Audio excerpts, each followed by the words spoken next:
Bienvenidos una vez más. Como siempre, empezamos dando un repaso a los contenidos. La sección de aperturas estará dedicada a la apertura italiana. Sin lugar a dudas, una de las primeras que debe aprender cualquier jugador por su simplicidad y gran claridad conceptual. En táctica, revelaremos los entresijos de un concepto muy útil para el ataque, la desviación.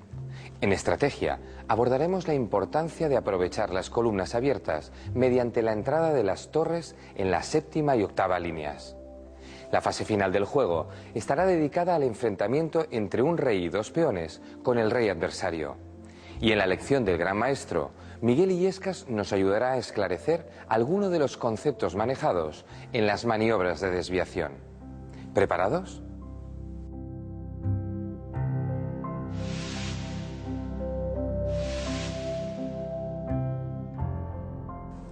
Vamos a estudiar la apertura italiana. Es una apertura muy conocida, con ventajas e inconvenientes que analizaremos en detalle. Se trata de una de las primeras que se deben aprender, por su simplicidad y claridad de movimientos. Así que, en primer lugar, os voy a explicar en qué consiste y de dónde viene. La apertura italiana se produce después de las tres primeras jugadas que indicamos a continuación. Las blancas comienzan con el peón a E4,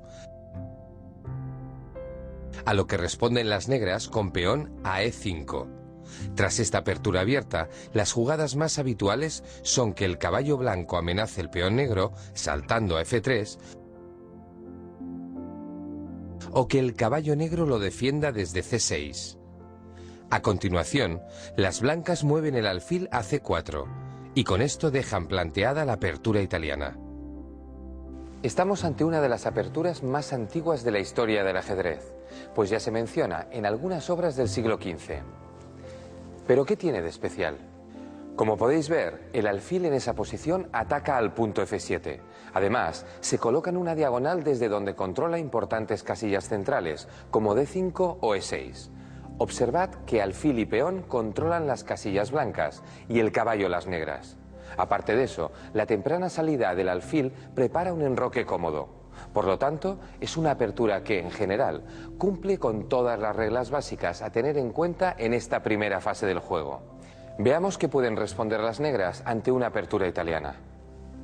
La principal respuesta da lugar a lo que se conoce como apertura italiana pura. Se trata de desarrollar el alfil negro a C5. De esta manera obtiene los mismos beneficios que acabamos de mencionar para las blancas. Otra alternativa consiste en poner el segundo caballo en juego.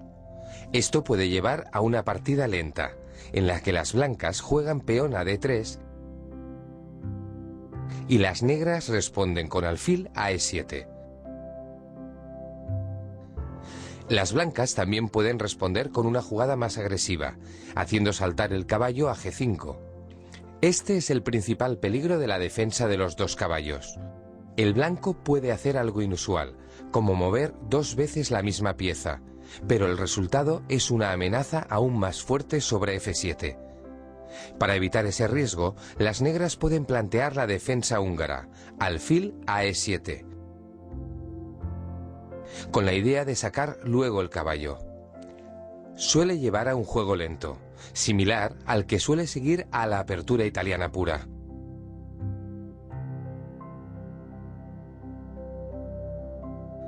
Se caracteriza por los peones del centro C3, D3 y E4 y los caballos en F3 y D2.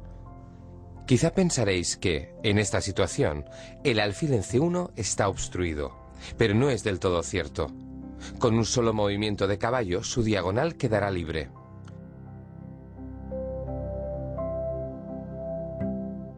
Vamos a seguir con una partida del famoso Gioacchino Greco, en la que esta apertura se jugó de una forma agresiva muy distinta al juego lento que hemos visto. Sigamos los primeros movimientos. El negro responde con alfil a C5, configurando una apertura italiana pura. Lo que plantea Greco es hacer inmediatamente el avance a D4. Primero, mueve el peón a C3 para dar soporte, pero fijaos que hay otras piezas apuntando hacia esa casilla crítica.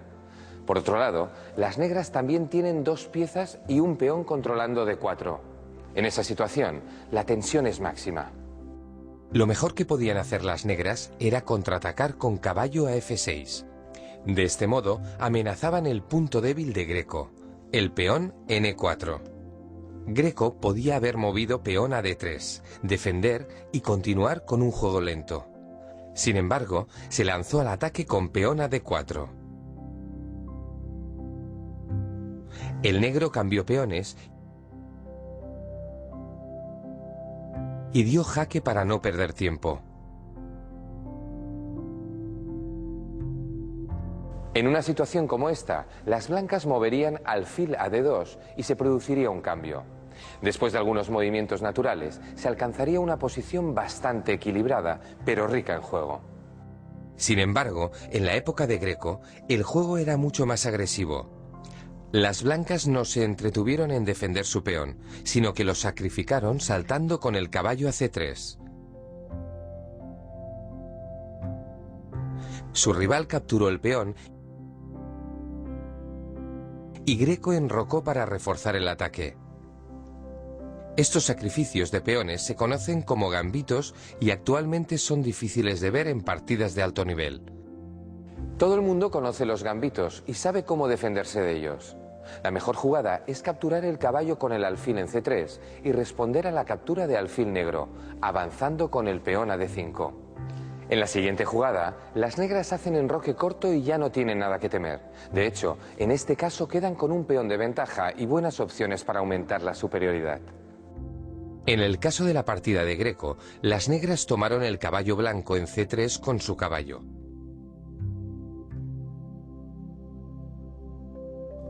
Parecía lo más lógico, puesto que de esta forma ganaban un segundo peón, amenazaban la torre blanca en A1 y estaban a un paso de enrocar. Parecía que todo estaba en orden para el rival de Greco, pero en ajedrez es más importante la seguridad del rey que la ventaja material, y Greco tenía muy clara la jugada. Movió dama a B3 y entregó la torre para destruir las defensas del enemigo, capturando con alfil en F7.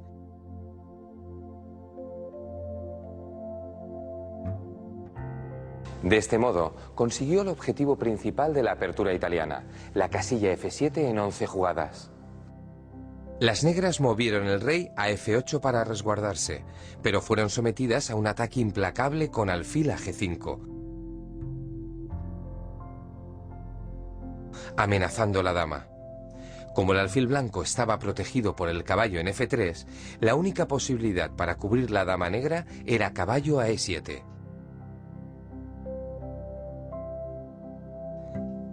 Greco continuó subiendo piezas para el ataque con caballo a E5. Su rival cayó en un nuevo gambito, capturando el peón en D4 con el alfil.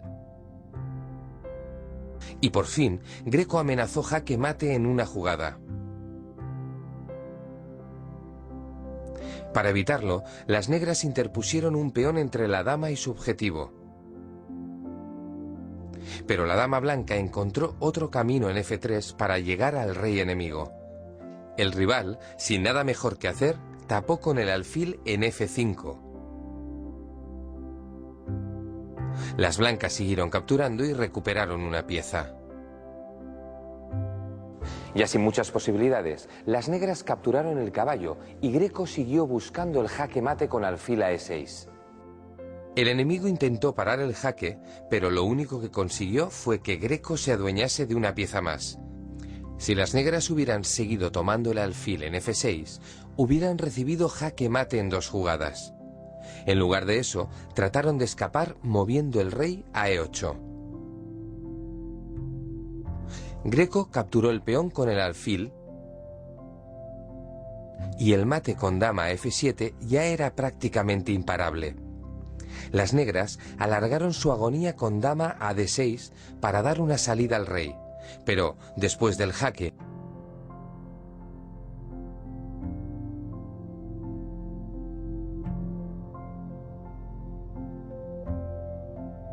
las blancas capturaron la torre en H8 con el alfil. En este momento, a pesar de que Greco había hecho sacrificios, ya se encontraba una pieza por delante de su rival. Pero lo peor de todo para las negras fue que el jaque mate era insalvable. Vistas las características de la apertura italiana, haremos algunos ejercicios para ponerla en práctica. En esta apertura, tened siempre en cuenta que hay que vigilar la casilla F7 hasta haber enrocado. Después del enroque, la casilla ya tiene cierta protección.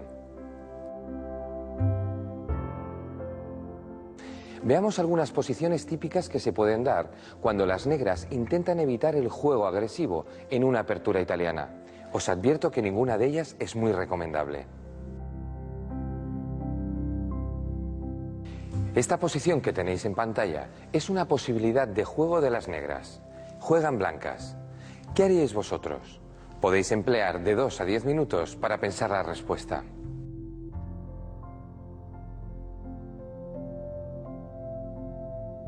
Fijaos en la solución.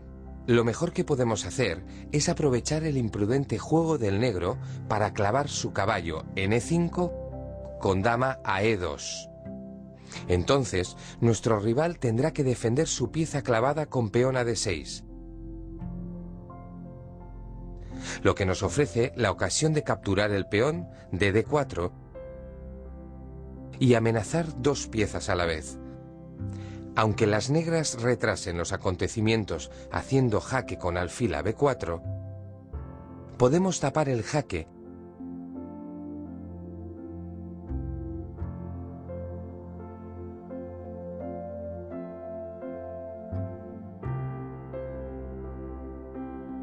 y vemos que, al final, siempre permanece la clavada y la ganancia de pieza para nosotros. Además, nuestro ataque va a seguir siendo muy fuerte. Excelente para los que hayáis encontrado la solución. Realmente no hay mejor opción que dama a E2. Si habéis pensado en capturar con el peón en D4, observad que las negras tomarían nuestro caballo en F3. Después podrían capturar el peón en D4 sin problemas, ya que quedaría amenazado por dos piezas enemigas. Por lo tanto, estaríamos en inferioridad de dos peones y con una posición perdida. Capturar con caballo en D4 tampoco es buena opción, porque las negras ganan una pieza capturando el alfil con caballo por C4. Por último, el cambio de caballos en E5 dejaría a las negras en una situación muy cómoda. Quedarían en disposición de cambiar dama y con peones de ventaja. Por lo tanto, jugada ganadora, dama a E2.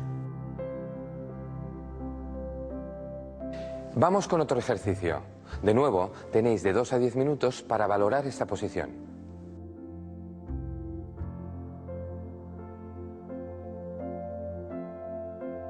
Juegan blancas. ¿Cuál es nuestra mejor opción?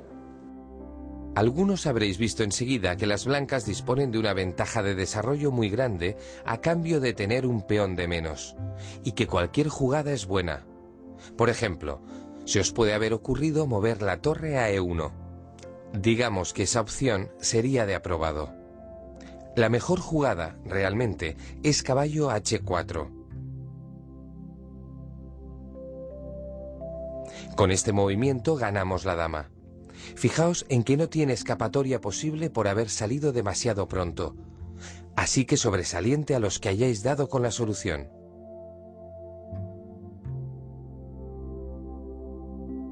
Ahora vamos a ver cómo se llega a las posiciones que hemos estado analizando. Repasamos la apertura italiana y ya hemos dicho antes que el blanco plantea aquí batalla sobre el punto D4. Las dos posiciones que hemos visto en los ejercicios anteriores se basan en esta jugada, dama a F6. En épocas pasadas se creyó que las negras podían evitar el avance a D4 de las blancas, poniendo 4 piezas sobre esa casilla, contra las 3 piezas de apoyo que tiene el blanco. Sin embargo, ya sabéis que no es buena idea sacar a la dama al principio de la partida. A partir de aquí, las blancas podrían enrocar o seguir con un juego lento con el peón a D3. Pero quiero que penséis una jugada que os parezca mejor a esas dos. Tenéis de 3 a 15 minutos.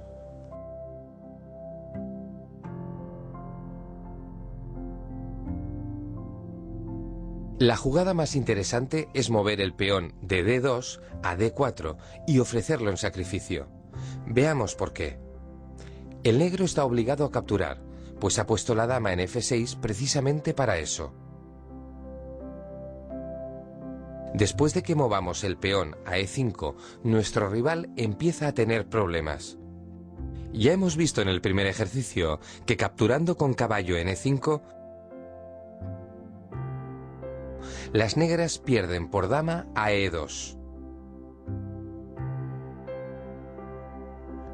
Así que las negras escogen dama a G6. Después de enrocar, ya podemos encarar el ataque a D4. Cuando las negras lo evitan, capturando con peón a C3, se encuentran con que nuestro caballo captura en C3 y amenaza con saltar a D5. Si consiguiéramos llegar a D5 con nuestro caballo, sería una posición muy incómoda para el rival. Cuando intentan evitarlo con caballo a E7,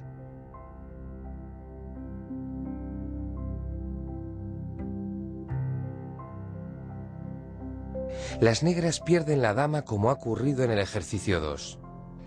Otra jugada no tan buena podría ser peón a B4 para acorralar al alfil enemigo. Sin embargo, la pieza rival acaba escapando y volvemos al juego lento con D3. Por lo tanto, mejor que el enroque o el juego lento, peón a D4, tal y como acabamos de ver.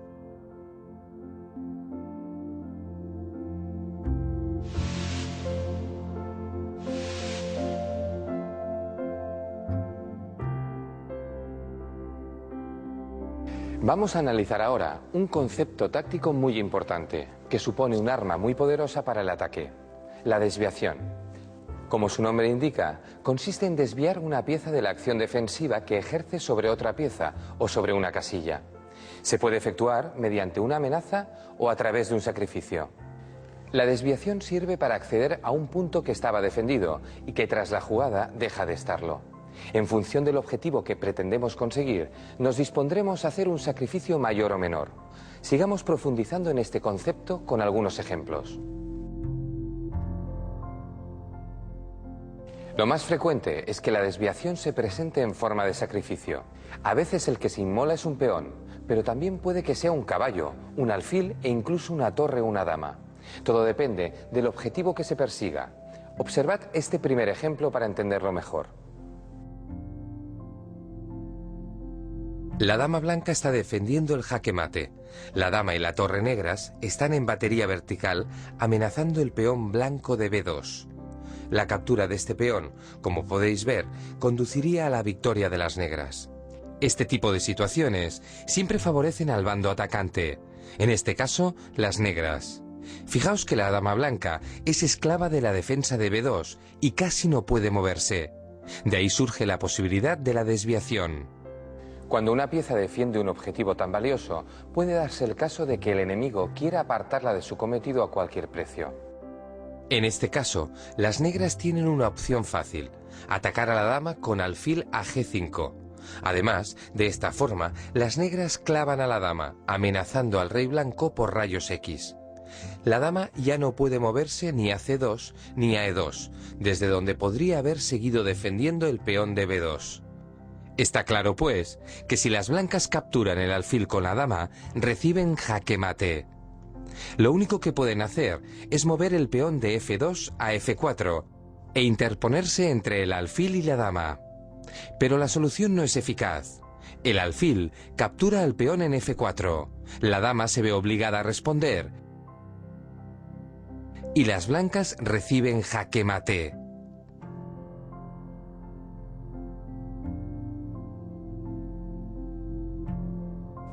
Por lo tanto, las negras han hecho un sacrificio de desviación con el alfil y a cambio dan jaque mate.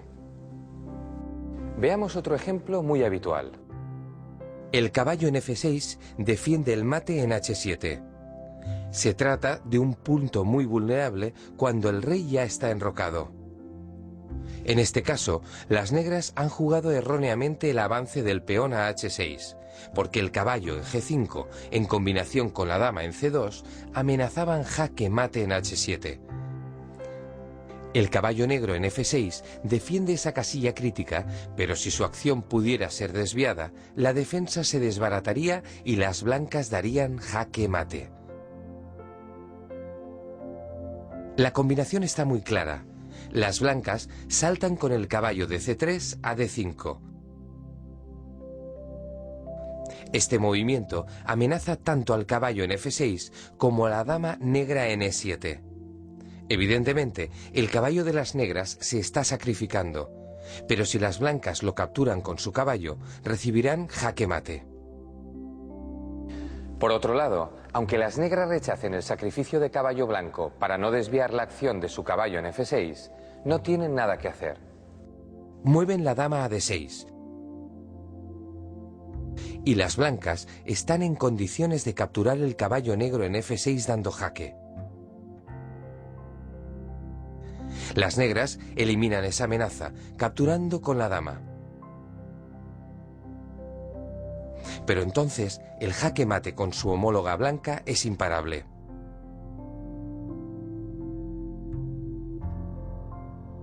Por lo tanto, recordad, el caballo en F6 defiende el punto H7, una casilla muy importante una vez se ha producido el enroque.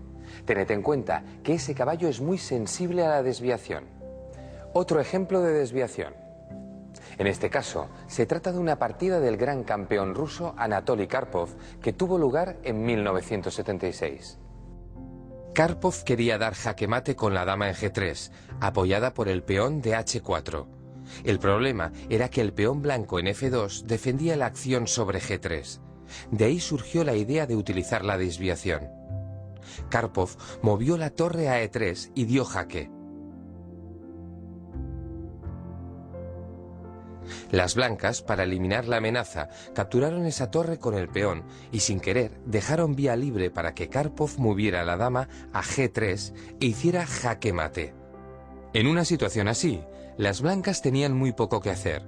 Karpov amenazaba dar jaque mate desde 3 puntos distintos contra un rey prácticamente indefenso.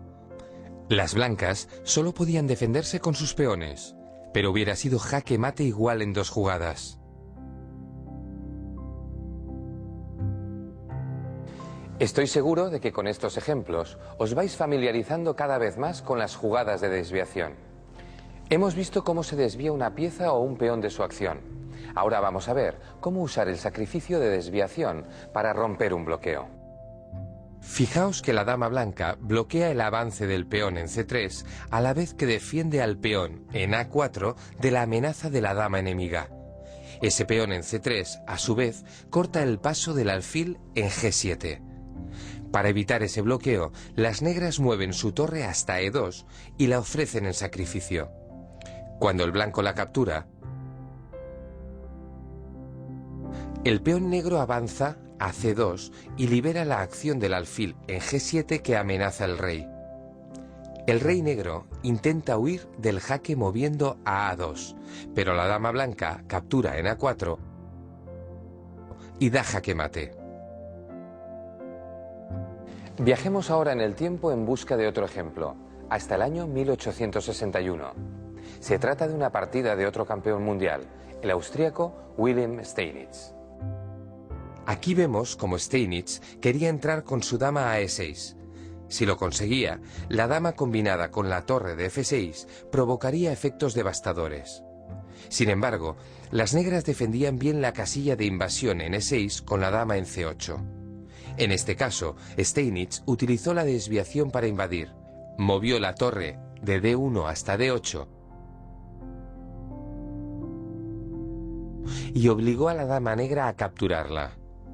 De este modo, desvió a la dama negra del control que ejercía sobre E6. La dama blanca aprovechó el desvío para llegar a E6.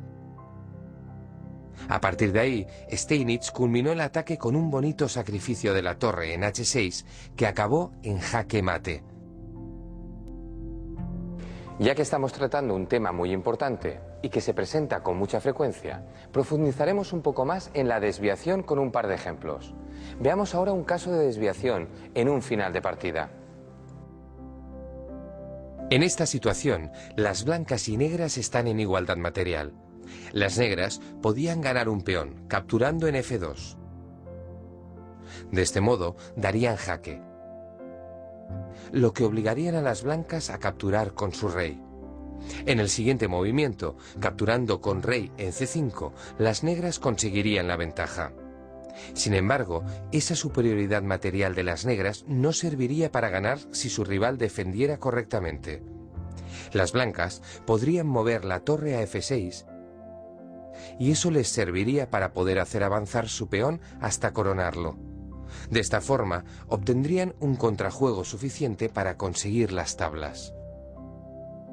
Volvamos a la posición inicial y pensemos otras posibles jugadas para el negro. Tiene dos peones muy avanzados en sexta que parecen amenazantes, pero el rey blanco está protegiendo la casilla crítica en F2. Una opción para las negras sería avanzar el peón a E2 con el objetivo de mover la torre a D1 en la próxima jugada y hacer jaque mate. En realidad es un espejismo, ya que las blancas podrían mover la torre a D6 y dar jaque. De este modo, las blancas no solo evitan el jaque mate, sino que ganan. La torre blanca amenaza a su homóloga negra por rayos X, así que el rey debe defenderla. Después del cambio de torres, las blancas eliminan la amenaza del jaque mate y ahora, sin problemas, pueden coronar su peón. La única opción que tienen las negras para ganar la partida es desviando el rey blanco de su tarea de defender el peón en F2, ya que esta defensa impide el avance de los peones negros. Fijaos, las negras sacrifican su torre, moviéndola a D1 y haciendo jaque. Las blancas se ven obligadas a capturar y ahora las negras ya pueden tomar el peón en F2 e impedir al rey enemigo volver a E1. En el siguiente movimiento, las blancas no podrán evitar la coronación. Su torre tiene un jaque, pero no sirve de nada. No tiene acceso a la primera línea por estar ocupando la casilla el rey blanco. Así que las negras consiguen coronar y tienen la partida ganada.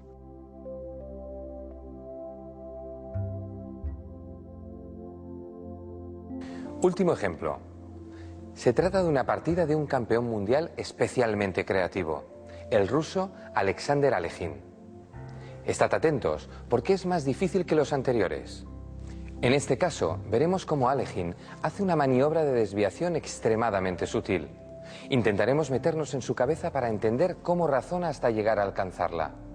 Lo primero en lo que debemos fijarnos, como buenos jugadores de ajedrez, es que Alekhine tiene una pieza menos.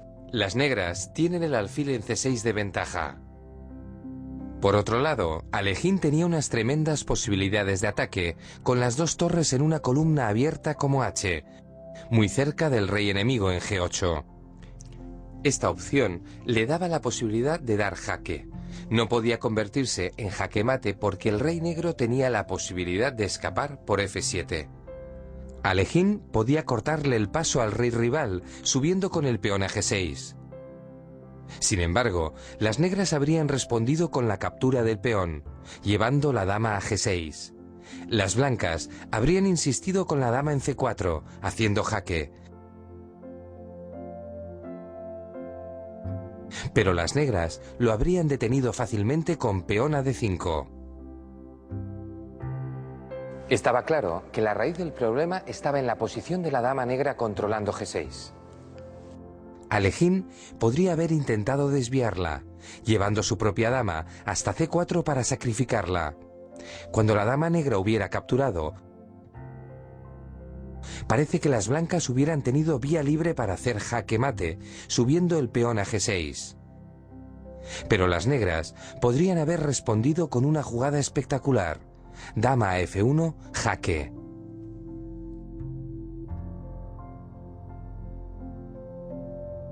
Este último movimiento hubiera obligado a las blancas a desviar su torre de H1 a F1 para capturar la dama enemiga. Con las torres blancas descoordinadas y sin la amenaza del jaque mate, las negras hubieran desbaratado el ataque, moviendo el alfil a E8 para capturar el peón de G6. Hay que tener cuidado con los sacrificios y asegurarse de que son convenientes antes de realizarlos. Hemos visto una variante en la que las negras escapaban del jaque mate después del sacrificio de la dama blanca. Pero hay otra más sencilla. Cuando las blancas proponen el sacrificio, el rey negro escapa a F7. Además de escapar el jaque mate, las negras conservan la superioridad material. Veamos qué hizo Alekhine. Fruto de toda esta reflexión previa, el campeón mundial llegó a la conclusión de que su mejor jugada era saltar con el caballo a E5. De esta forma, amenazaba con jaque mate en una jugada, ya que su caballo controlaba F7. La dama negra no podía desviarse para capturar, porque si lo hacía, recibía jaque mate seguro. Así que el rival de Alekhine tomó el caballo blanco con el peón de D6, y nuestro protagonista consiguió dar el jaque en C4. Primero avanzó con el peón a G6, y cuando la dama negra capturó, movió la suya a C4 dando jaque.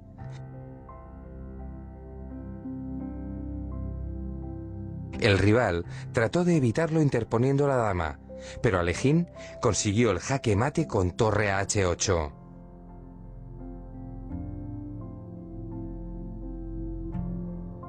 Ya sé que este último ejemplo era un poco difícil de seguir. No os preocupéis, podéis volver a revisarlo tantas veces como queráis. Lo que debéis aprender de esta partida y tenerlo siempre en mente es que hay que detectar los puntos sensibles en cada posición. De otra forma, podemos caer en sacrificios innecesarios o precipitarnos dando un jaque antes de tiempo. Tranquilos, ya iréis refinando esta capacidad de análisis a base de práctica y mucha atención. Pero antes de continuar con los ejercicios, conozcamos un poco más a este gran jugador que fue Alexander Alekhine. Este ajedrecista nació en Rusia el 24 de marzo de 1892 y más tarde adquirió la nacionalidad francesa. Fue conocido en especial por su estilo agresivo y sus peligrosas combinaciones. Junto a Richard Reti y a Aron Nimzowitsch, Alekhine fundó la llamada Escuela Hipermoderna, que a principios del siglo XX renovó los conceptos estratégicos del ajedrez. Además de su extraordinario juego de ataque, tenía una capacidad de trabajo y preparación teórica de la que carecía, por ejemplo, otro gran campeón mundial, José Raúl Capablanca. Precisamente, arrebató a Capablanca el título en 1927, a pesar de que en el transcurso de sus enfrentamientos tuvieron que extraerle 6 muelas por problemas dentales. Esto da prueba de su increíble y tenaz voluntad de victoria. También fue un gran estudioso e innovador de la teoría ajedrecística, y por eso muchas variantes de aperturas llevan su nombre. En 1921, por ejemplo, utilizó correctamente una apertura semiabierta, que hasta entonces había estado refutada. Desde entonces es conocida como la defensa Alekhine. En 1935 perdió el título de campeón mundial ante Max Euwe. Lo recuperó 2 años más tarde, desarrollando el juego brillante y agresivo que siempre le había caracterizado. La vida de este gran ajedrecista estuvo profundamente marcada por las 2 guerras mundiales y la Revolución Rusa. Estuvo encarcelado en 3 ocasiones y en una de ellas contrajo la escarlatina. Una vida azarosa que seguramente influyó en el ataque al corazón que le causó la muerte. Sucedió en 1946, cuando todavía mantenía el título de campeón mundial. A continuación, vamos a poner en práctica lo que hemos aprendido sobre el sacrificio de desviación y los puntos vulnerables del adversario. Fijaos en la situación que tenemos en pantalla. Blancas juegan y ganan. Tenéis de 2 a 10 minutos para encontrar la mejor opción.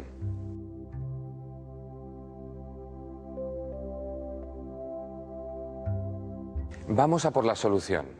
Observad que tenemos una ventaja importante. Aunque estamos en igualdad material con las negras, tenemos todas las piezas desarrolladas, mientras que el alfil y la torre del enemigo siguen en su sitio. No es extraño, pues, que tengamos varias formas de ganar. Una de ellas sería sacrificar el caballo saltando a G6. El peón negro se ve obligado a capturar. Nosotros entramos con la dama y en la siguiente jugada podemos dar jaque mate. Muy bien a los que hayáis pensado en esta opción, Pero más rápido y más bonito aún es llevar nuestra dama a G8 y sacrificarla. La torre negra está obligada a desviar su acción sobre el punto F7 y con un salto de nuestro caballo a esa casilla conseguimos el jaque mate.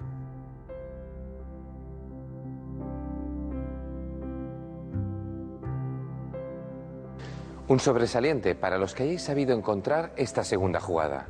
Concentrémonos ahora en el ejercicio que viene a continuación. Juegan las blancas. Tenéis 5 minutos para hallar la mejor opción.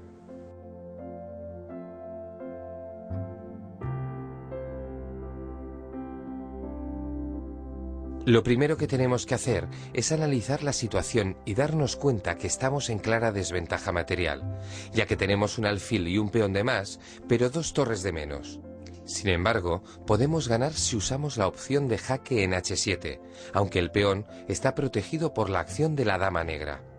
Si movemos nuestro alfil de G5 a F6, desviamos la acción defensiva de la dama y hacemos imparable el jaque mate.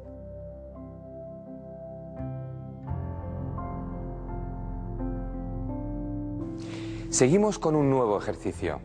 Este tiene cierta dificultad, así que disponéis de 3 a 15 minutos para hallar la jugada ganadora de las negras. Una pista. Pensad que a veces la maniobra de desviación no es directa. Hay que prepararla.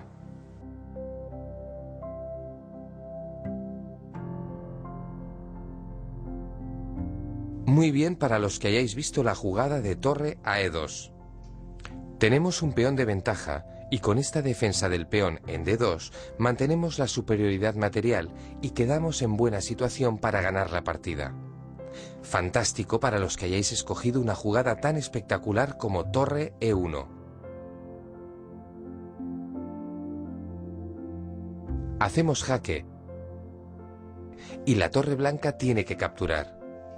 Ahora querríamos capturar la torre en E1 con el peón, pero la dama en B4, que defiende la pieza con rayos X, nos lo impide. Lo que necesitamos es desviar la acción de la dama blanca. Así que lo mejor que podemos hacer es entregar nuestra dama llevándola a D4. Cuando las blancas aceptan el sacrificio, ya podemos capturar la torre en E1 con el peón, coronarlo y dar jaque mate.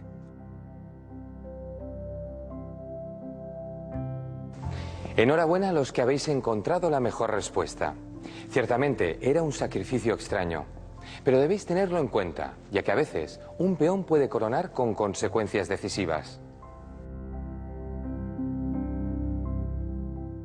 Muy buenas, Miguel. Hola, Marcos. Tengo entendido que en esta ocasión quieres que hablemos de un tema de gran impacto, como es el sacrificio de desviación. Cierto, cuando una pieza desarrolla una función vital, podemos dar rienda suelta a nuestra imaginación y automáticamente imaginar qué podemos hacer para desviarla de su tarea. Seguro que hoy nos traes un ejemplo muy interesante. Sí, he recuperado para la ocasión una de mis viejas partidas que tanto te gustan. ¿Quieres que la veamos? Por supuesto, adelante. Pues bien, esta es la posición de una partida que disputé con las piezas negras en el año 99. Aparentemente hay un equilibrio material, 2 alfiles contra alfil y caballo y 7 peones por bando.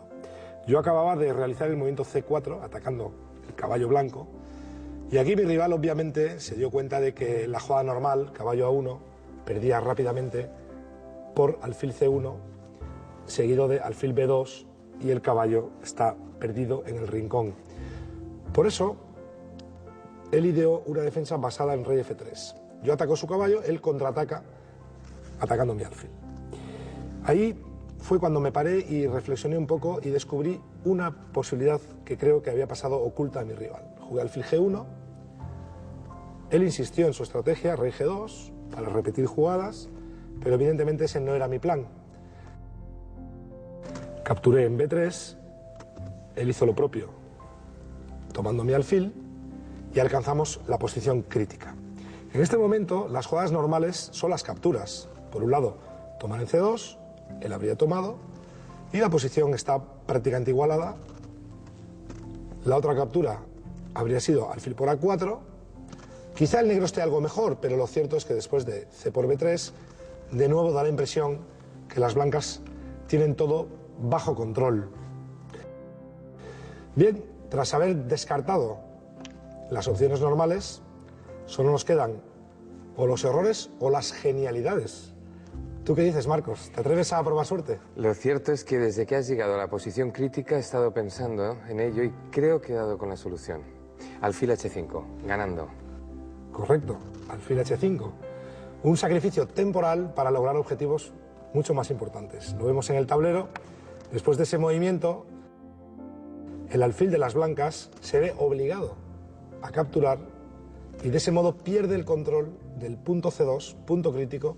Las negras toman y la coronación de la dama es inevitable. ¿Qué te ha parecido, Marcos? Pues un ejemplo muy limpio, muy instructivo, la verdad.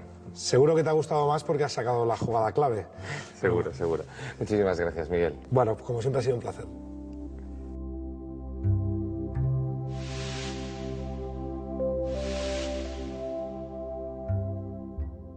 Para ampliar nuestros conocimientos de estrategia, abordaremos el aprovechamiento de las columnas abiertas mediante la entrada de las torres en la séptima y octava líneas. Estas filas son especialmente importantes, ya que representan la retaguardia del ejército enemigo, lo que hace cobrar un gran protagonismo a las torres cuando atacan al rey rival. Aunque sea alterando el orden, examinaremos primero qué ocurre con la torre en la octava fila. Normalmente, dicha posición se asocia a un ataque de jaque mate. Aquí las blancas van a aprovechar la debilidad de la octava línea de las negras para entrar con la torre y dar el famoso mate del pasillo. Desde el punto de vista material, las negras tienen ventaja, puesto que disponen de 2 piezas menores a cambio de una torre. Pero a pesar de ello, las blancas son capaces de aprovechar el hecho de que el rey negro está encajonado. Debéis tener siempre cuidado con estos 3 peones que defienden al rey. Aunque son una buena defensa, dejan al rey encerrado en la octava fila, lo cual es un gran peligro si una torre enemiga llega a hacer jaque. En este caso, las blancas hacen una jugada típica de ataque doble y desviación. Mueven la torre a E4, amenazando a la torre y al caballo. Las negras no pueden responder a la amenaza. Retiran su torre a F8 y la torre blanca captura el caballo. Si el negro capturara con su torre, las consecuencias serían mucho peores porque inmediatamente recibirían el jaque mate del pasillo.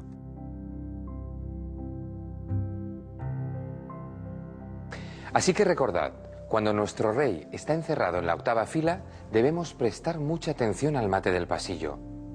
Examinaremos otro ejemplo de torre en la octava fila. Fijaos.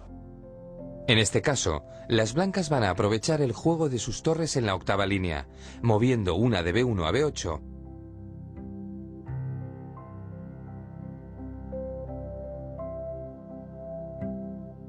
y presionando con F1. El rey negro no tiene más remedio que resguardarse en H7, y cuando las blancas suben su segunda torre a la octava línea, amenazan jaque mate en un movimiento. Las negras tratan de organizar la defensa con el movimiento de peón a G5, buscando una vía de escape para el rey. Pero el blanco mueve el peón a H5 y ya está en condiciones de impedir la huida del monarca. Si las negras hicieran jaque con dama a C1, no serviría de nada, ya que el rey blanco sí tiene una fácil escapatoria huyendo a H2. Quizás las negras podrían intentar escapar en horizontal, moviendo el peón a G6, pero eso también supondría un jaque mate seguro. Las blancas retrocederían con una de sus torres a la fila 7, y el rey negro ya no tendría salida posible.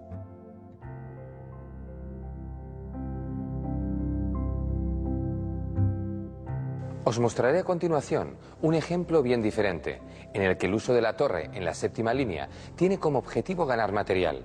Las negras, en este caso, tienen un equilibrio material razonable. Caballo y 2 peones a cambio de una torre. Si el turno fuera para el negro, podía acercar su rey al centro moviéndolo a E7 y quedaría en una posición bastante buena. Pero juegan las blancas y aprovechan para invadir la séptima línea con torre D7. Observad las consecuencias catastróficas que tiene esta torre en la posición del negro. Su rey queda cortado y la torre blanca va a capturar varios peones enemigos. es muy difícil para las negras defender sus peones. Si salta con el caballo a A5 para defender el peón en B7, se va a encontrar con que el peón blanco en B2 avanzará y le incomodará. Es decir, van a acabar cayendo todos los peones del flanco de dama. El equilibrio material se romperá y las blancas lo tendrán cada vez mejor para ganar.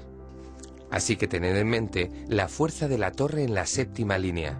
Para no olvidaros, podéis memorizar fácilmente este refrán típico entre ajedrecistas: torre en séptima pondrás y la partida ganarás. Ahora que ya conocemos el creativo juego de Alexander Alekhine, utilizaremos otra de sus partidas para continuar estudiando la importancia de la torre en séptima. En este punto de la partida, la jugada número 36, Alekhine había conseguido poner 2 torres en la séptima fila. Fijaos con qué facilidad remató la partida en 3 jugadas. Primero saltó con el caballo a F6. Con este movimiento, si las negras capturaban el caballo con el peón, las blancas daban mate en una.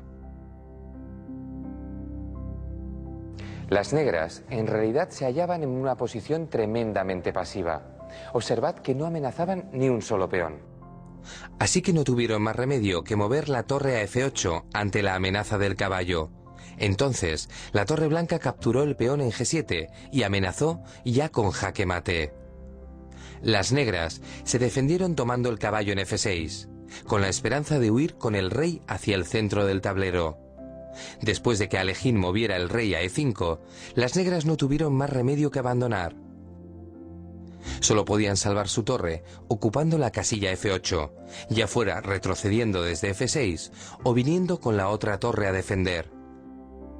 Cualquiera de las dos opciones suponía jaque mate en 2 jugadas. Al mover la torre de A8 a F8, Alekhine hizo jaque moviendo a H7. Las negras situaron su rey en G8, pero en el siguiente movimiento de torre a G7 ya era jaque mate gracias a las torres dobladas en la séptima fila. Último ejemplo. Lo extraeremos de una partida entre 2 grandes jugadores, representantes de la temida escuela soviética, David Bronstein y Efim Geller. El enfrentamiento tuvo lugar en Moscú en 1961, en el transcurso del campeonato de la Unión Soviética. Bronstein logró vencer a su rival gracias precisamente a la torre en séptima. Bronstein invadió la fila, capturando el peón con la torre en B7. Desde ahí, su torre ejerció una potente acción de ataque contra varios de sus enemigos. Geller trató de organizar la defensa, saltando con el caballo a B6 e intentando encerrar a la torre de B7. Sin embargo, Bronstein se apoyó en su torre en la séptima, sobre todo en la presión en el punto F7 y en la posición agresiva de su dama en D3 y su caballo en F4. De esta forma, lanzó un ataque fugaz e imparable. En primer lugar, avanzó con el peón a G4, y Geller se equivocó en la respuesta, saliendo con el peón negro a H6. Ese movimiento rompió el escudo defensivo que tenía el rey negro. Bronstein siguió avanzando con sus peones hacia G5, y Geller no vio el peligro y capturó con el peón en D4. Entonces, nuestro protagonista lo vio claro. Prescindió de la captura en D4 y avanzó con su peón hasta G5. Si las negras movían el caballo, sufrirían un ataque de jaque mate. Así que Geller intentó aguantar, capturando en E3.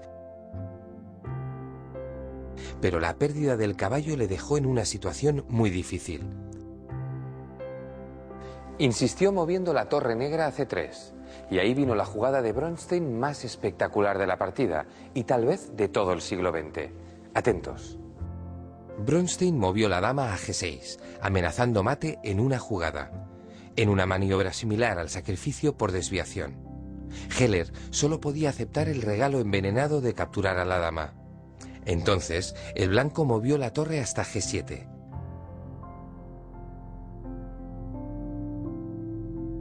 El rey negro trató de escapar a F8 y saltando con el caballo a G6, Bronstein consiguió el jaque mate definitivo. Sobre todo, recordad defender siempre los puntos de entrada en las columnas abiertas. Con la interesante partida entre estos dos pesos pesados del ajedrez, hemos acabado con la teoría. A continuación, pondremos en práctica todos estos conceptos. Empezaremos con un ejercicio relativamente fácil, pero que encierra algunas ideas que pueden llevar a engaño. Así que, pensadlo bien. Juegan blancas. ¿Qué es lo mejor que podemos hacer?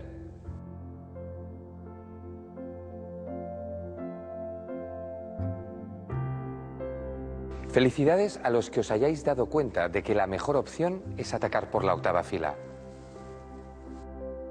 Lo primero que debemos hacer es acercar la dama lo más posible al rey enemigo, llevándola hasta E8. El negro entonces no tiene más remedio que subir a su rey, por ejemplo a G7. Nuestra siguiente jugada será llevar la torre hasta B8. Y haga lo que haga el rival, dama a H8 o G8, en un movimiento más es jaque mate asegurado. Fijaos en que nuestro contrincante no tiene opción una vez la torre irrumpe en la fila 8. Aunque trate de defender con su torre en C8, nosotros capturamos con la nuestra. Entonces, el negro se vería obligado a entregar la dama y quedaríamos con una ventaja que nos aseguraría la victoria. Os decía al principio que había alguna otra idea engañosa en el ejercicio, ya que después de subir la dama hasta la octava fila, podríamos tener la tentación de llevar la torre a la séptima, o empezar llevando la torre a la octava en lugar de la dama. Fijaos en lo que ocurriría. Si llevamos la torre a B7, pensando que la amenaza debe ejercerse en el punto F7, no sirve para nada, porque la torre negra en C7 bloquearía la acción de la nuestra.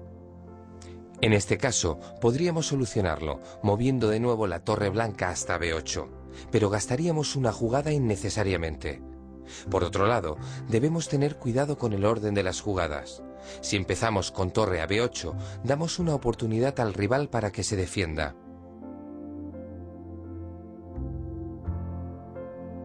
En lugar de mover el rey y permitir el ataque, el negro puede bloquear la amenaza con su torre a C8.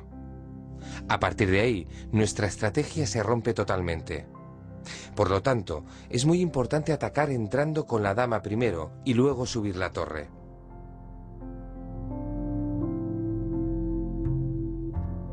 En pantalla tenemos la situación de un nuevo ejercicio. Juegan blancas y mi pregunta es, ¿creéis que torre a D7 es una buena jugada? ¿Se os ocurre otra solución? Tomaos de 2 a 10 minutos para pensarlo.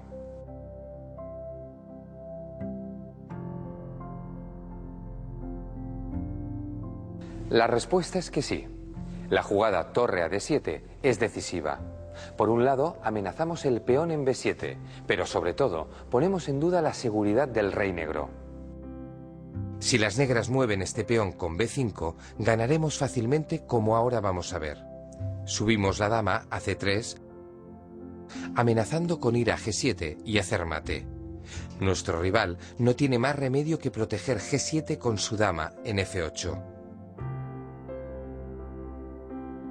Después del cambio de peones, movemos dama a E5 y planteamos todo tipo de amenazas decisivas, desde capturar el peón B5 hasta seguir con el ataque al rey.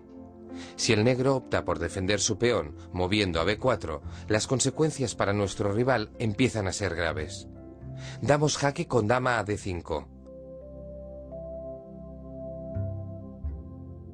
El rey enemigo se mueve a H8. Y con nuestra torre a F7 dominamos totalmente a nuestro oponente. Las negras consiguen poner en juego su torre, amenazando a nuestra dama con la suya, pero no se libran del jaque mate en pocas jugadas. Ya veis que el potencial de la torre en séptima es tremendo. Lo mejor que puede hacer el negro cuando nuestra torre ya está en D7 es mover su torre a E8, perder un peón e intentar controlar la séptima fila llevando la torre a E7.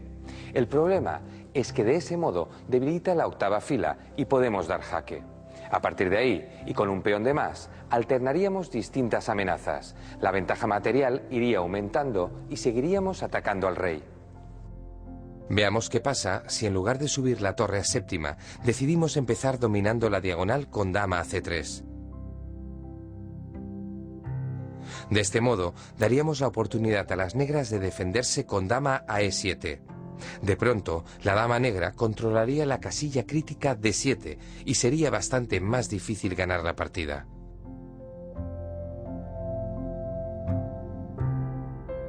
Sigamos practicando. Como podéis ver, sobre el tablero no hay damas y ya os adelanto que no hay jaque mate. Es un ejercicio de juego de posiciones.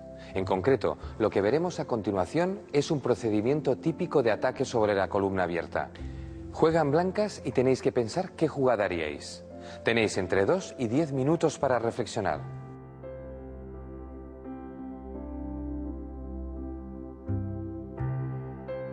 Antes de decidir ningún movimiento, tenemos que hacer un análisis de la situación. Disponemos de una torre a cambio de un caballo y 2 peones, es decir, estamos en cierto equilibrio material con las negras. Nuestra torre está muy bien situada en la única columna abierta, la D. Sin embargo, nuestro rival controla bien los puntos de acceso a la columna con el caballo en F7 y el alfil en E6. Nuestro primer paso será un procedimiento de ataque muy habitual. Mover el alfil a B3 para proponer un cambio y liberar la casilla D7 para que podamos subir la torre. Si las blancas retiran el alfil, podremos entrar con la torre hasta la octava fila, ya que nuestro alfil en B3 clavaría el caballo en F7. Tampoco serviría de nada mover el caballo negro, puesto que entonces clavaríamos el alfil en E6 y podríamos subir la torre a donde quisiéramos. Así que las negras tienen que aceptar el cambio. El negro intenta acercarse con el rey para controlar los puntos de acceso a la columna desde E7, pero le falta un tiempo. Las consecuencias son desastrosas para nuestro rival. La pérdida de peones y la enorme actividad que va a desplegar la torre en séptima, como ya hemos visto en los anteriores ejemplos. Por lo tanto, hemos aprendido también algo fundamental: el ataque de posiciones en la columna abierta para conseguir llevar la torre a la séptima fila.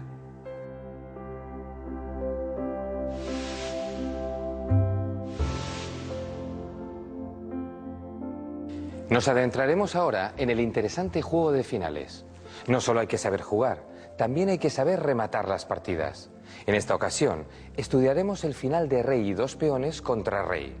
Lo gana casi siempre el bando fuerte, salvo algún caso de ahogado muy especial. Ahora bien, no hay que confiarse y se deben tener en cuenta ciertos conceptos. Veréis que lo indispensable en este caso es coronar uno de los peones. No me alargo más, vamos a verlo. Os presento en primer lugar una de esas situaciones en las que hay que ir con mucho cuidado para poder ganar. Juegan blancas y parece que su victoria será fácil. Lo primero que hacen es acercar el rey al lugar de la acción, moviéndolo hasta E7. Las negras se refugian en el rincón y ahora es cuando el blanco tiene que estar bien alerta, porque el rey negro solo tiene una casilla disponible, G7, y podría quedar ahogado. Si las blancas jugaran a cualquiera de las casillas que controlan, G7, es decir, F6, F7 o F8, provocarían el ahogado y las consiguientes tablas. El único modo que tiene el blanco de evitarlo es sacrificar uno de sus peones. Primero hace una jugada de espera, moviendo rey a E6. Y cuando el negro vuelve a G7, el blanco mueve el peón a H8 para sacrificarlo.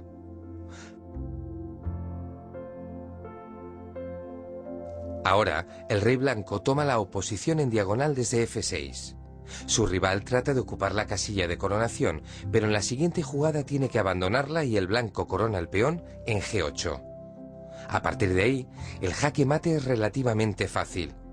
Se desplaza la dama blanca hasta G3. Y cuando el rey enemigo pretende escapar, se encuentra en un callejón sin salida que acaba en jaque mate.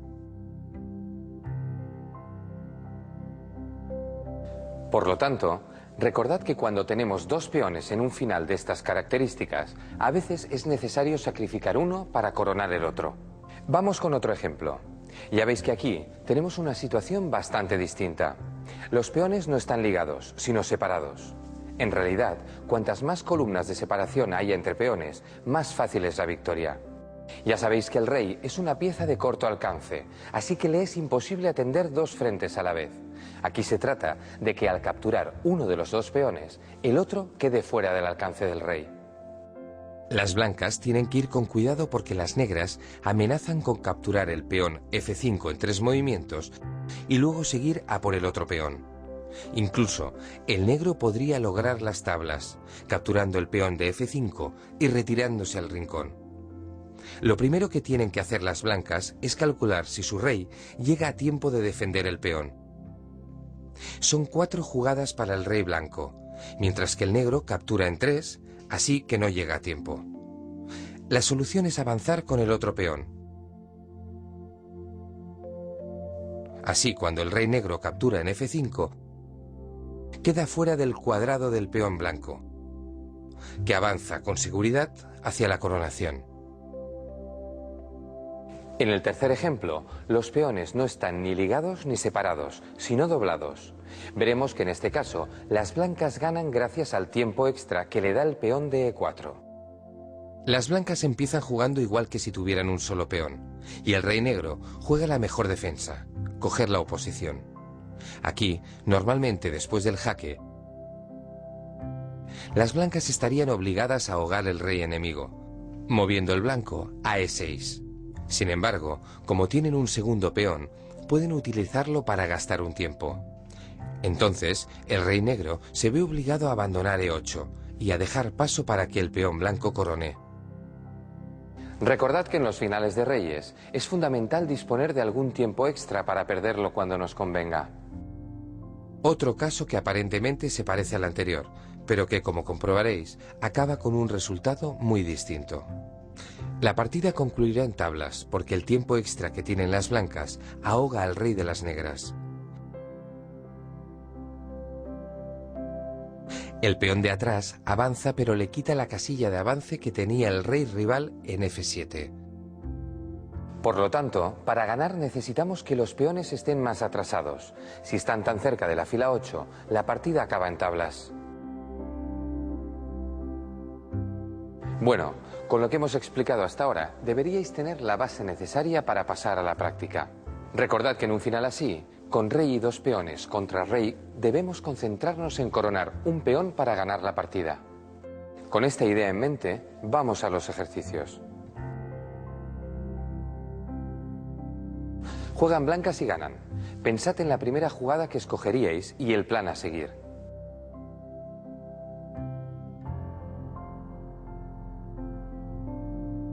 Efectivamente, la jugada que no hay que hacer es rey a G6. Desde ahí, ahogaríamos al rey de las negras. La forma en que podemos ganar es llevar nuestro rey a G5 para apoyar nuestro peón más adelantado.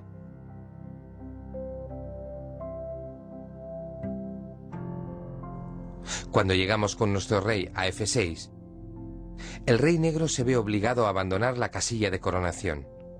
Seguimos dando apoyo al peón y coronamos dama.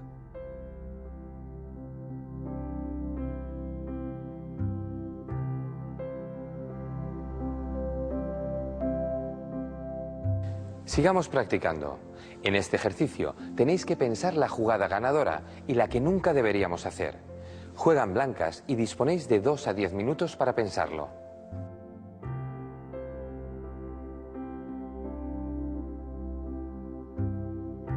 La jugada ganadora más sencilla es rey a F7. Este movimiento deja a las negras prácticamente sin opciones.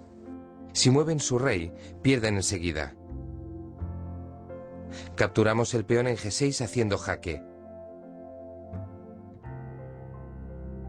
El rey enemigo mueve a H8. Volvemos a hacer jaque. El negro repite jugada H7.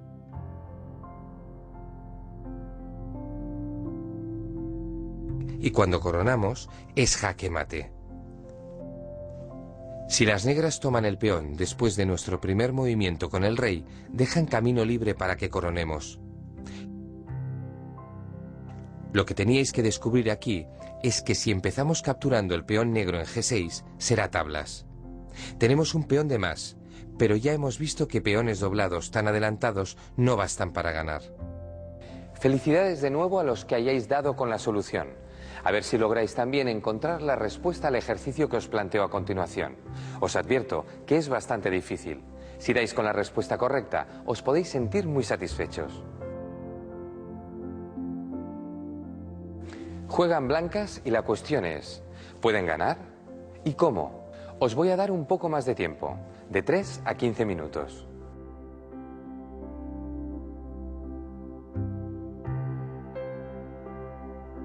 Vamos a utilizar la técnica de eliminación, las casillas eficaces y la oposición. Para empezar, observad que las jugadas lógicas no funcionan.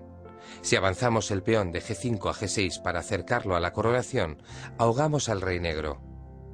El rey enemigo solo tiene la casilla F7 libre, y se la estaríamos quitando del mismo modo que si movemos nuestro rey a E6 para mantener la defensa del peón. Por lo tanto, lo único que podemos hacer es perder nuestro peón más avanzado, ya que las jugadas que lo defienden son malas. Ahora la cuestión es cómo sacrificamos el peón para sacar provecho de su captura. Podemos mover nuestro rey a D5 o a E5. Aplicando las técnicas de la oposición y de las casillas eficaces, veremos que la jugada que más nos interesa es rey a E5. De este modo, cuando el negro captura en E7, avanzamos nuestro peón a G6 y logramos controlar las casillas eficaces E6 y F6. Le tenemos ganada la oposición al rey rival y vamos a llegar, sin posibilidad de que nos detenga, a coronar nuestro peón. En los finales, el principio de oposición y el de casillas eficaces os van a ayudar mucho a encontrar las mejores jugadas. Con este ejercicio llegamos al final. Espero que lo hayáis disfrutado y aprovechado al máximo. No dejéis de volver a revisar los ejemplos y repasar los ejercicios para ir asimilando todos los conceptos que hemos barajado.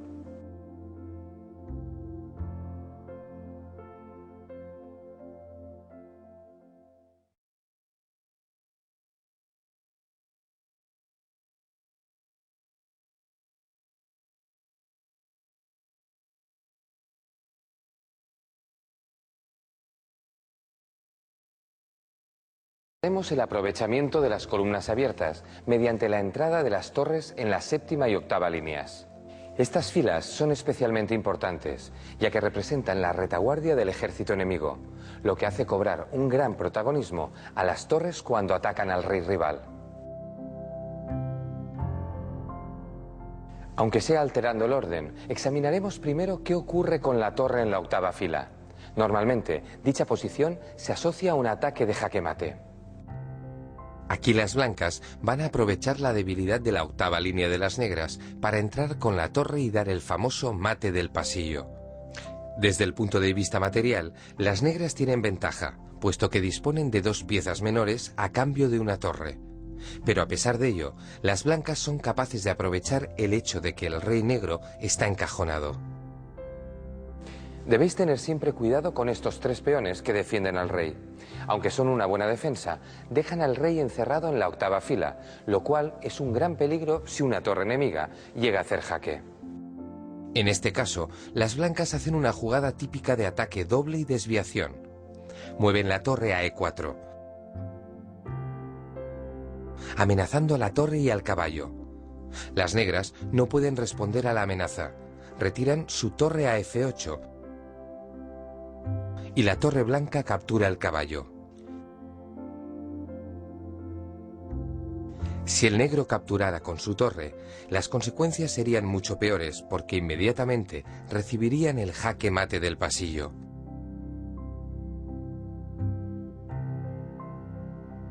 Así que recordad, cuando nuestro rey está encerrado en la octava fila, debemos prestar mucha atención al mate del pasillo. Examinaremos otro ejemplo de torre en la octava fila. Fijaos. En este caso, las blancas van a aprovechar el juego de sus torres en la octava línea, moviendo una de B1 a B8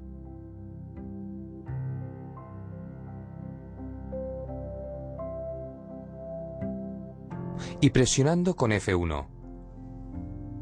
El rey negro no tiene más remedio que resguardarse en H7, y cuando las blancas suben su segunda torre a la octava línea, amenazan jaque mate en un movimiento. Las negras tratan de organizar la defensa con el movimiento de peón a G5, buscando una vía de escape para el rey. Pero el blanco mueve el peón a H5 y ya está en condiciones de impedir la huida del monarca.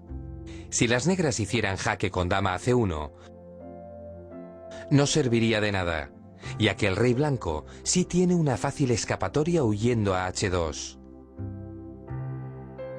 Quizás las negras podrían intentar escapar en horizontal, moviendo el peón a G6, pero eso también supondría un jaque mate seguro. Las blancas retrocederían con una de sus torres a la fila 7, y el rey negro ya no tendría salida posible.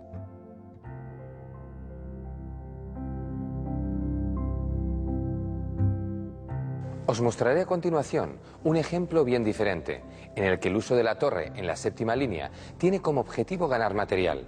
Las negras, en este caso, tienen un equilibrio material razonable. Caballo y 2 peones a cambio de una torre.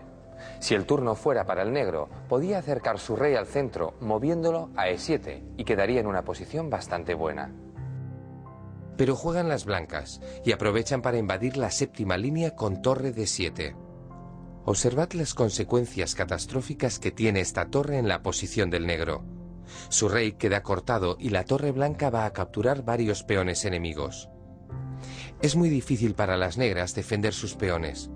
Si salta con el caballo a A5 para defender el peón en B7, se va a encontrar con que el peón blanco en B2 avanzará y le incomodará. Es decir, van a acabar cayendo todos los peones del flanco de dama.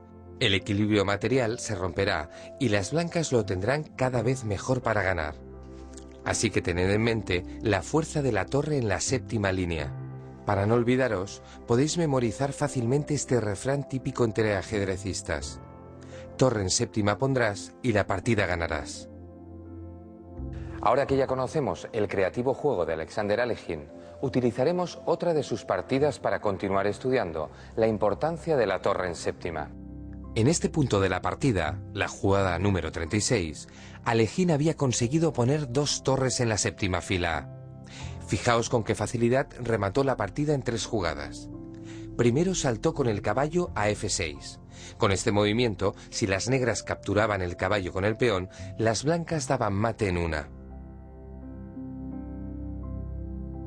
Las negras en realidad se hallaban en una posición tremendamente pasiva. Observad que no amenazaban ni un solo peón. Así que no tuvieron más remedio que mover la torre a F8 ante la amenaza del caballo. Entonces, la torre blanca capturó el peón en G7 y amenazó ya con jaque mate. Las negras se defendieron tomando el caballo en F6, con la esperanza de huir con el rey hacia el centro del tablero. Después de que Alekhine moviera el rey a E5, las negras no tuvieron más remedio que abandonar. Solo podían salvar su torre ocupando la casilla F8, ya fuera retrocediendo desde F6 o viniendo con la otra torre a defender. Cualquiera de las dos opciones suponía jaque mate en 2 jugadas. Al mover la torre de A8 a F8, Alekhine hizo jaque moviendo a H7. Las negras situaron su rey en G8,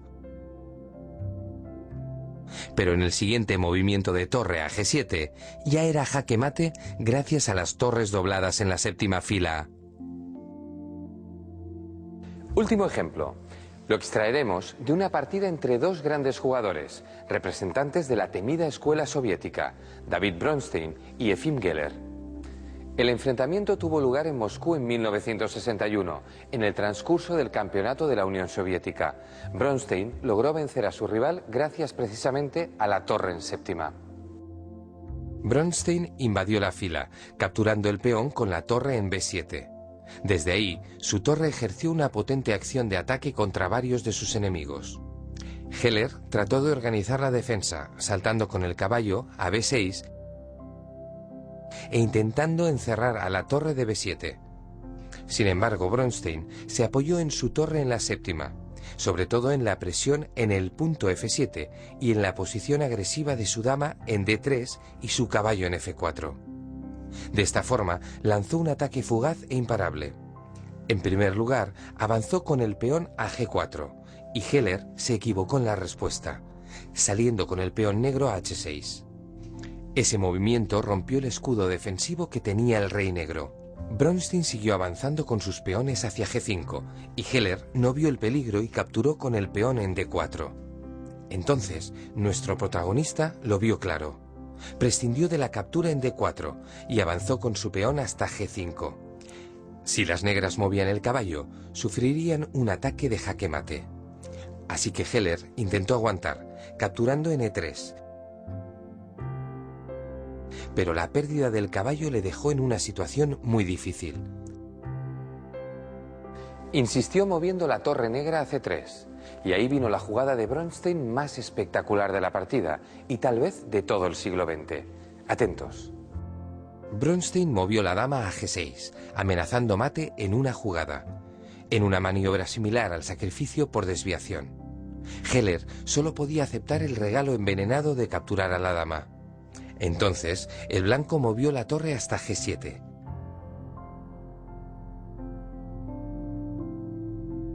El rey negro trató de escapar a F8 y saltando con el caballo a G6, Bronstein consiguió el jaque mate definitivo.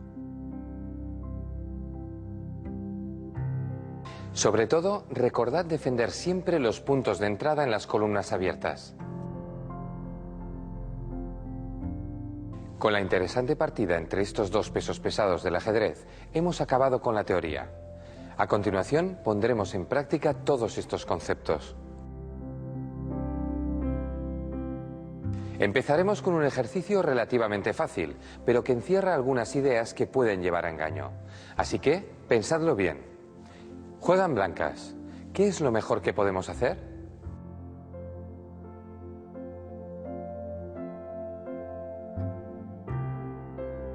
Felicidades a los que os hayáis dado cuenta de que la mejor opción es atacar por la octava fila. Lo primero que debemos hacer es acercar la dama lo más posible al rey enemigo, llevándola hasta E8. El negro entonces no tiene más remedio que subir a su rey, por ejemplo, a G7. Nuestra siguiente jugada será llevar la torre hasta B8. Y haga lo que haga el rival, dama a H8 o G8, en un movimiento más es jaque mate asegurado. Fijaos en que nuestro contrincante no tiene opción una vez la torre irrumpe en la fila 8. Aunque trate de defender con su torre en C8, nosotros capturamos con la nuestra. Entonces, el negro se vería obligado a entregar la dama y quedaríamos con una ventaja que nos aseguraría la victoria. Os decía al principio que había alguna otra idea engañosa en el ejercicio, ya que después de subir la dama hasta la octava fila, podríamos tener la tentación de llevar la torre a la séptima, o empezar llevando la torre a la octava en lugar de la dama. Fijaos en lo que ocurriría. Si llevamos la torre a B7, pensando que la amenaza debe ejercerse en el punto F7, no sirve para nada, porque la torre negra en C7 bloquearía la acción de la nuestra. En este caso, podríamos solucionarlo, moviendo de nuevo la torre blanca hasta B8, pero gastaríamos una jugada innecesariamente. Por otro lado, debemos tener cuidado con el orden de las jugadas. Si empezamos con torre a B8, damos una oportunidad al rival para que se defienda.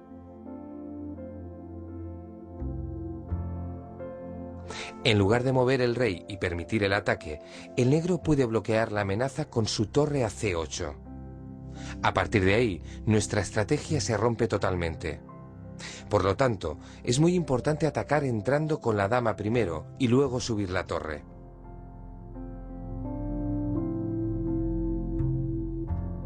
En pantalla tenemos la situación de un nuevo ejercicio.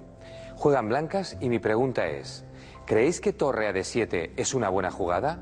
¿Se os ocurre otra solución? Tomaos de 2 a 10 minutos para pensarlo.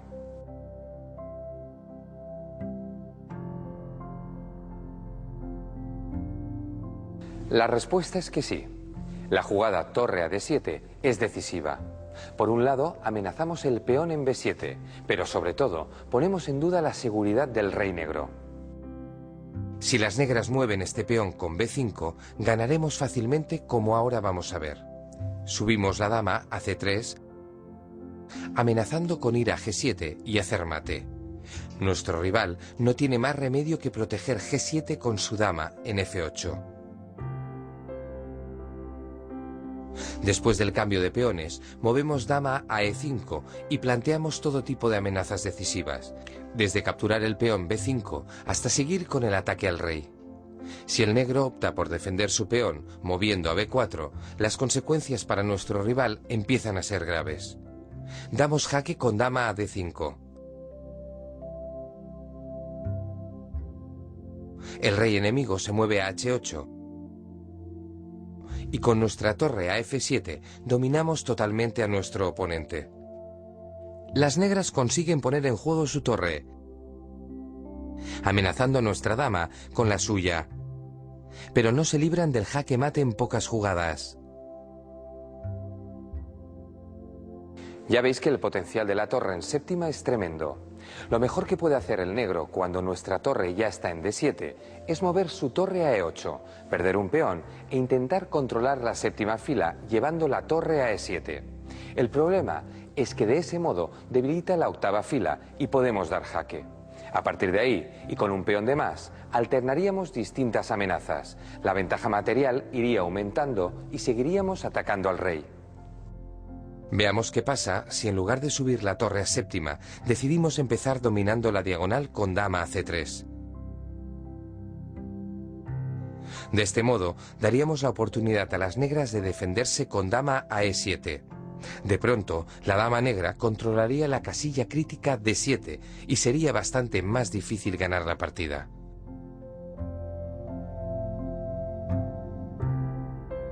Sigamos practicando. Como podéis ver, sobre el tablero no hay damas, y ya os adelanto que no hay jaque mate. Es un ejercicio de juego de posiciones. En concreto, lo que veremos a continuación es un procedimiento típico de ataque sobre la columna abierta. Juegan blancas y tenéis que pensar qué jugada haríais. Tenéis entre 2 y 10 minutos para reflexionar.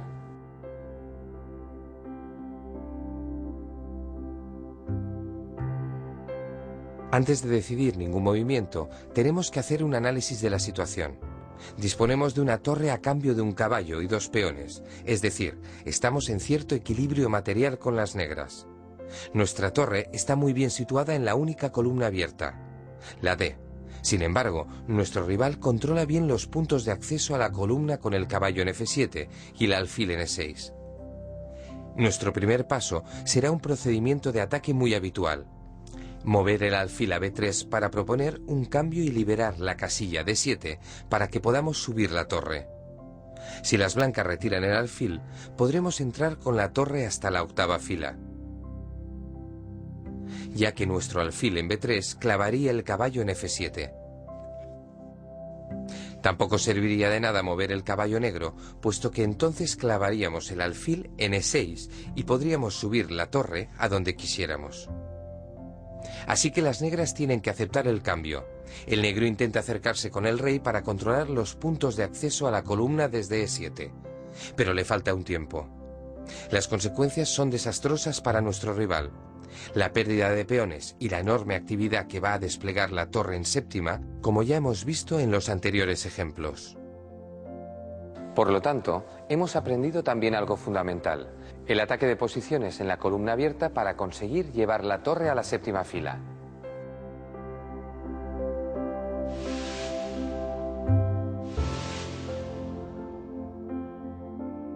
Nos adentraremos ahora en el interesante juego de finales. No solo hay que saber jugar, también hay que saber rematar las partidas.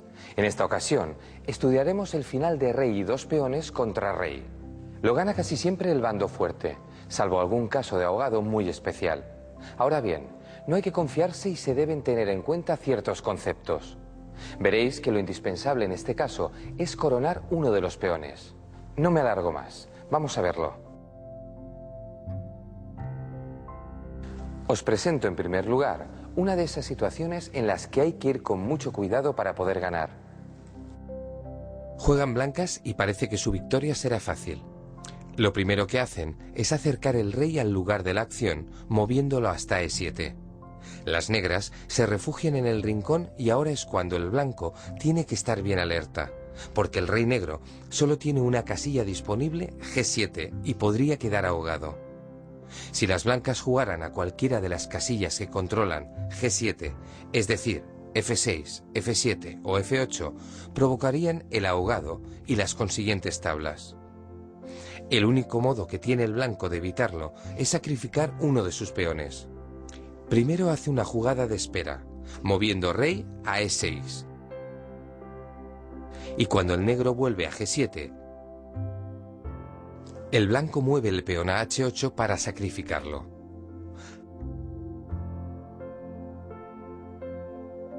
Ahora, el rey blanco toma la oposición en diagonal desde F6.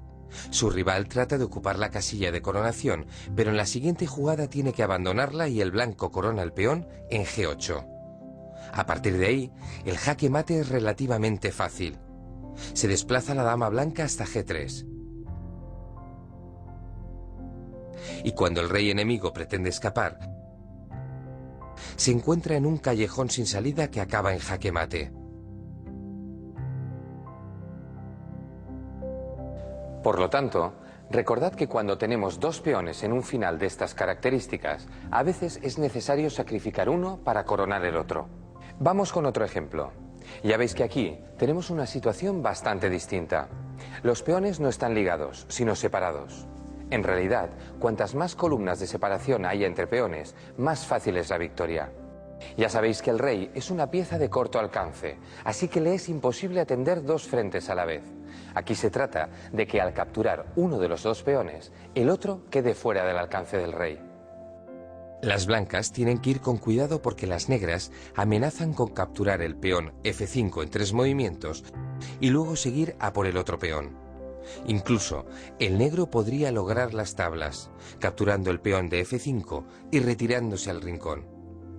Lo primero que tienen que hacer las blancas es calcular si su rey llega a tiempo de defender el peón. Son 4 jugadas para el rey blanco, mientras que el negro captura en 3, así que no llega a tiempo. La solución es avanzar con el otro peón. Así, cuando el rey negro captura en F5, queda fuera del cuadrado del peón blanco, que avanza con seguridad hacia la coronación. En el tercer ejemplo, los peones no están ni ligados ni separados, sino doblados. Veremos que en este caso, las blancas ganan gracias al tiempo extra que le da el peón de E4. Las blancas empiezan jugando igual que si tuvieran un solo peón, y el rey negro juega la mejor defensa, coger la oposición. Aquí, normalmente después del jaque, las blancas estarían obligadas a ahogar el rey enemigo, moviendo el blanco a E6. Sin embargo, como tienen un segundo peón, pueden utilizarlo para gastar un tiempo.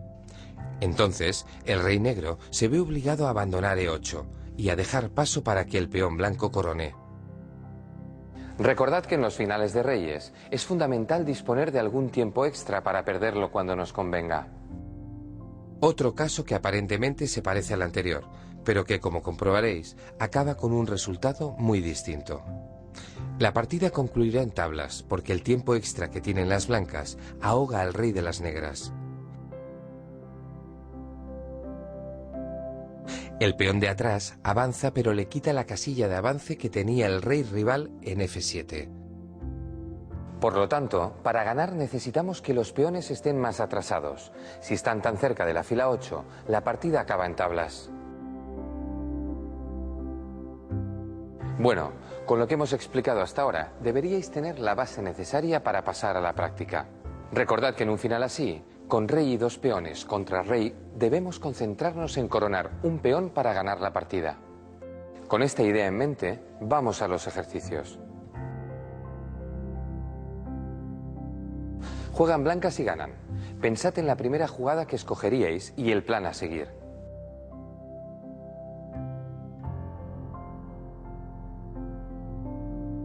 Efectivamente, la jugada que no hay que hacer es rey a G6. Desde ahí, ahogaríamos al rey de las negras. La forma en que podemos ganar es llevar nuestro rey a G5 para apoyar nuestro peón más adelantado.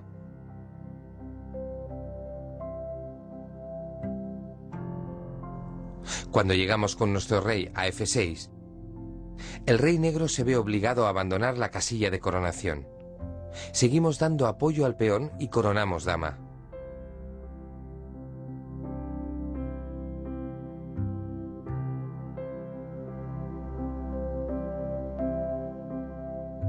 Sigamos practicando. En este ejercicio tenéis que pensar la jugada ganadora y la que nunca deberíamos hacer. Juegan blancas y disponéis de 2 a 10 minutos para pensarlo.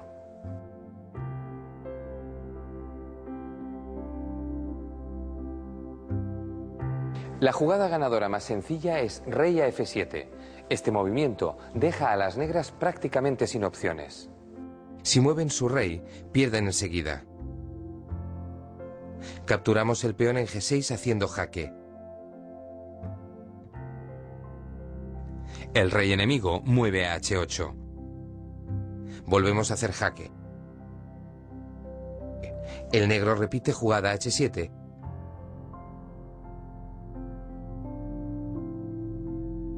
Y cuando coronamos, es jaque mate. Si las negras toman el peón después de nuestro primer movimiento con el rey, dejan camino libre para que coronemos. Lo que teníais que descubrir aquí es que si empezamos capturando el peón negro en G6, será tablas. Tenemos un peón de más, pero ya hemos visto que peones doblados tan adelantados no bastan para ganar. Felicidades de nuevo a los que hayáis dado con la solución. A ver si lográis también encontrar la respuesta al ejercicio que os planteo a continuación. Os advierto que es bastante difícil. Si dais con la respuesta correcta, os podéis sentir muy satisfechos. Juegan blancas y la cuestión es, ¿pueden ganar? ¿Y cómo? Os voy a dar un poco más de tiempo, de 3 a 15 minutos.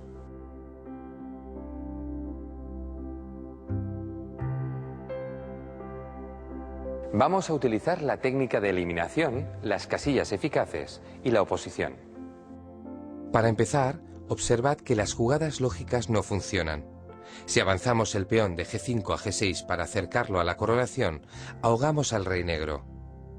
El rey enemigo solo tiene la casilla F7 libre, y se la estaríamos quitando del mismo modo que si movemos nuestro rey a E6 para mantener la defensa del peón. Por lo tanto, lo único que podemos hacer es perder nuestro peón más avanzado, ya que las jugadas que lo defienden son malas. Ahora la cuestión es cómo sacrificamos el peón para sacar provecho de su captura. Podemos mover nuestro rey a D5 o a E5. Aplicando las técnicas de la oposición y de las casillas eficaces, veremos que la jugada que más nos interesa es rey a E5. De este modo, cuando el negro captura en E7, avanzamos nuestro peón a G6 y logramos controlar las casillas eficaces E6 y F6. Le tenemos ganada la oposición al rey rival y vamos a llegar, sin posibilidad de que nos detenga, a coronar nuestro peón. En los finales, el principio de oposición y el de casillas eficaces os van a ayudar mucho a encontrar las mejores jugadas. Con este ejercicio llegamos al final. Espero que lo hayáis disfrutado y aprovechado al máximo. No dejéis de volver a revisar los ejemplos y repasar los ejercicios para ir asimilando todos los conceptos que hemos barajado.